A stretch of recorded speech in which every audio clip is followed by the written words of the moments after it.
Fala, meu amigo, tudo bem contigo? Pastor Jefferson Rosa aqui. Estou de volta para mais uma pergunta do quadro Pode Perguntar, que um pastor responde.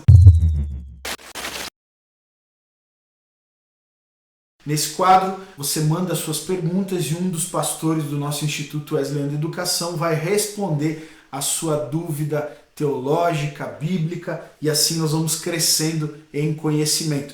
Na pergunta de hoje eu vou responder sobre onde foi parar a Arca da Aliança. Essa pergunta foi enviada lá no nosso Instagram, nós abrimos uma caixinha no Instagram e você pode também nos seguir, @IWEMG lá no Instagram, e quando nós abrirmos caixinhas de pergunta você manda e algumas delas serão respondidas nesse quadro. Essa pergunta não é uma pergunta simples, porque existem três possibilidades, três teorias, e é sobre isso que eu vou falar nesse vídeo. Antes de eu responder, siga esse canal, curta esse vídeo, compartilhe ele com seus amigos também, para que mais pessoas possam ter acesso a esse conteúdo, e comente abaixo, interaja conosco para que o YouTube veja o engajamento do vídeo e impulsione ele para mais pessoas terem acesso a esse assunto que é tão importante. Primeiro, antes de responder onde foi para a Arca da Aliança, eu preciso dar um panorama geral sobre o que é a Arca da Aliança. A Arca da Aliança era uma caixa, um quadrado revestido de ouro que carregava a presença de Deus. Era o símbolo da presença de Deus no tabernáculo. Dentro dele era colocada as duas tábuas dos 10 mandamentos, era colocada a vara de amendoeira de Arão e também um pote de maná, que são representações da história do povo hebreu, de momentos e de situações muito importantes para o povo.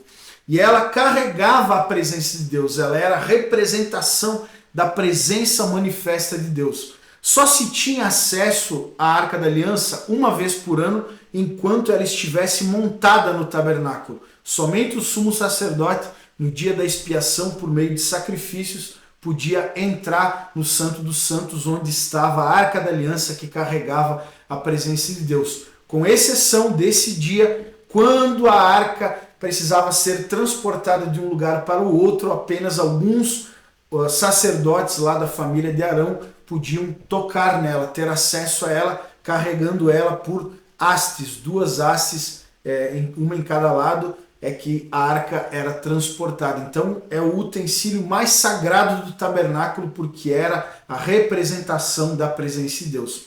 O fato é que depois que o povo se instala lá em Canaã, na terra prometida, a arca desaparece dos textos bíblicos. Ela já não é mais citada dentro dos elementos lá do templo, do tabernáculo, do templo. E aí existem três possibilidades para o sumiço da Arca da Aliança.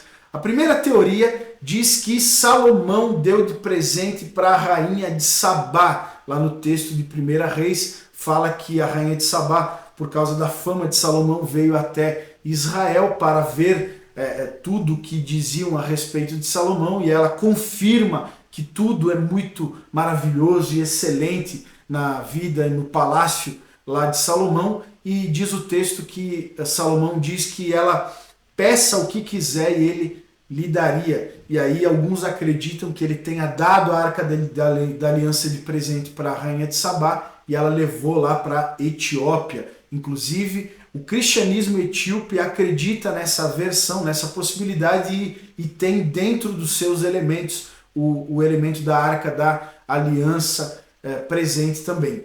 A segunda possibilidade é que quando Nabucodonosor destruiu o templo e levou cativo muitos judeus lá para a Babilônia, ele levou a Arca da Aliança e derreteu, enfim, se desfez desse utensílio. Essa também é uma possibilidade muito forte, defendida por alguns para explicar o sumiço da Arca da Aliança. A terceira possibilidade, que pode ser vista como uma teoria da conspiração, mas que também é possível, é que o profeta Jeremias, que estava presente na invasão babilônica que destruiu o templo e a cidade de Jerusalém, ele escondeu, enterrou embaixo do templo, ou no terreno ali onde estava o templo, e isso fez com que ela ficasse escondida e hoje fosse impossível os judeus encontrarem, porque no lugar onde estava o templo de Salomão, o templo judeu, hoje existe uma mesquita muçulmana.